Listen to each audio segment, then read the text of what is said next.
श्री कृष्ण। राधे राधे। आज हम चैत्र कृष्ण पक्ष की एकादशी पाप मोचनी एकादशी की व्रत कथा सुनेंगे।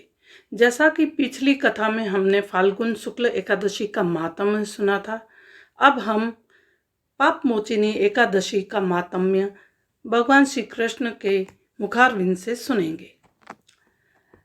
धर्मराज युधिष्ठिर कहने लगे, महाराज, आपने फाल्गुन शुक्ल एकादशी का माहात्म्य बतलाया, अब कृपा करके यह बतलाइए कि चैत्र कृष्ण एकादशी का क्या नाम है, इसमें कौन कौन से देवता की पूजा की जाती है और इसकी विधि क्या है। कृष्ण देवता कहने लगे, हे राजन, यही प्रश्न एक समय राजा मानधाता ने लोमस ऋषि से किया था। जो कुछ उन्होंने उत्तर दिया सो वही तुमसे कहता हूँ। लोमस ऋषि कहने लगे, राजन, इस एकादशी का नाम पाप मोचनी एकादशी है।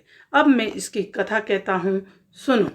प्राचीन समय में कुबेर का चैत्र रथ नाम का एक वन था। उसमें गंधर्वों की कन्याएं किन्नरों के साथ विहार करती थी। वहाँ अनेक प्रकार के पुष्प खिल रहे थे। उसी वन में अनेक ऋषि तपस्या करते थे। स्वयं इंद्र भी चैत्र और वैशाख मास में देवताओं के सहित वहां आकर क्रीड़ा किया करते थे। वहीं अपने आश्रम में मेधावी नाम के एक ऋषि की तपस्या में संलग्न थे। वे शिव के भक्त थे। एक समय मंजू गोसा नाम की अप्सरा ने उनको मोहित करने का विचार किया। वह ऋषि के भय के मारे समीप नहीं गई, वरन दूर बैठकर वीणा पर मधुर गीत गाने लगी। उसी समय कामदेव ने भी मेधावी ऋषि को जीतने की चेष्टा की। उन्होंने उस सुंदर अप्सरा के भ्रू को धनुष, कटाक्ष की डोरी नेत्रों को धनुष की लचक, कुचों की कुरी बनाकर मंजू गोसा को सेनापति बनाया।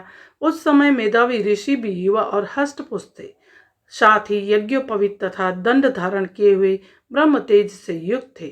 मंजू गोसा ऐसे सुंदर ऋषि को देखकर उनकी सुंदरता पर मंत्र मुग्ध हो गई और अपनी गीत, चूड़ियों और नुपुरों की झनकार तथा नृत्य कला द्वारा हाव भाव दिखाकर मुनि को रिझाने लगी। पर्याप्त समय तक यह क्रम चलता रहा और अंत में कामदेव ने ऋषि को पराजित कर दिया। फलस्वरूप ऋषि मंजू गोसा के साथ रमण करने लगे और काम के इतने वशीभूत हो गए कि उन्हें दिन तथा रात्रि का कुछ भी विचार नहीं रहा। इस प्रकार बहुत समय बीत गया। तब एक दिन मंजू गोसा कहने लगी, ऋषि जी, बहुत दिन बीत गए, अब मुझे स्वर्ग जाने की आज्ञा दीजिए।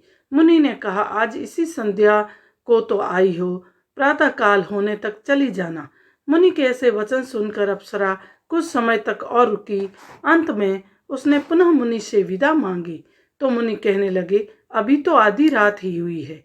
अप्सरा ने कहा, महाराज, आपकी रात तो बहुत लंबी है, इसका क्या परिणाम है? मुझे यहाँ पर आए कई वर्ष बीत गए हैं। उस अप्सरा की यह बात सुनकर मुनि को समय का ज्ञान हुआ तो विचार करने लगे कि इस अप्सरा के साथ रमण करते हुए हमको 57 वर्ष 9 महीने 3 दिन बीत गए। तब वह उनको काल के समान प्रतीत हुई। अत्यंत क्रोधित होने पर मुनि की आंखों से ज्वाला उत्पन्न होने लगी। वे कहने लगे, मेरे कठिन परिश्रम से एकत्र की गई तपस्या को तूने नष्ट कर दिया। तू महापापिनी और दुराचारिणी है। तुझे धिक्कार है, तूने मेरे साथ घात किया है, इसलिए तू मेरे श्राप से पिशाचिनी हो जा। मुनि के श्राप से मंजू गोसा पिशाचिनी बन गई और भयभीत होकर मुनि से प्रार्थना करने लगी, महाराज, इस श्राप का किस प्रकार निवारण होगा? अप्सरा के ऐसे दीन वचन सुनकर मुनि बोले, हे दुष्टे, यद्यपि तूने मेरा बहुत अनिष्ट किया है, परंतु फिर भी मैं तुम्हें श्राप से छूटने का उपाय बतलाता हूँ। चैत्र मास के कृष्ण पक्ष की एकादशी का नाम पाप मोचिनी है और यह सब प्रकार के पापों का नाश करने वाली है। उसका व्रत करने से पिशाच योनि से मुक्त हो जाएगी। ऐसा कहकर मेधावी ऋषि अपने पिता च्वेन ऋषि के आश्रम में चले गए। मेधावी को देखकर च्वेन ऋषि कहने लगे कि अरे पुत्र, तूने ऐसा क्या किया जिससे तेरा सारा पुण्य क्षीण हो गया? मेधावी कहने लगे, पिताजी, मैंने अप्सरा के साथ रमण करके घोर पाप किया है। अब आप इस पाप से छूटने का प्रायश्चित मुझे बतलाइए। तब च्वेन ऋषि कहने लगे, हे पुत्र, चैत्र मास के कृष्ण पक्ष की पाप मोचिनी एकादशी का व्रत करने से सब पापों का नाश हो जाता है, इसलिए तुम इस व्रत को करो। पिताजी की आज्ञा पाकर मेधावी ऋषि ने भी इस व्रत को किया, जिससे उनके सब पाप नष्ट हो गए और वे पवित्र हो गए। उधर मंजू गोसा भी व्रत के प्रभाव से पिशाच योनि से छूटकर दिव्य देह धारण करके स्वर्ग को चली गई।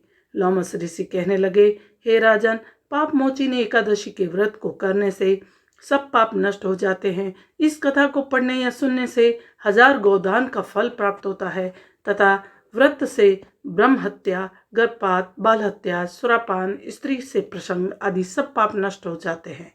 जय श्री कृष्ण। राधे राधे। आपको हमारी कथा अच्छी लगी हो तो हमारे चैनल को सब्सक्राइब करें, लाइक करें, शेयर करें। धन्यवाद।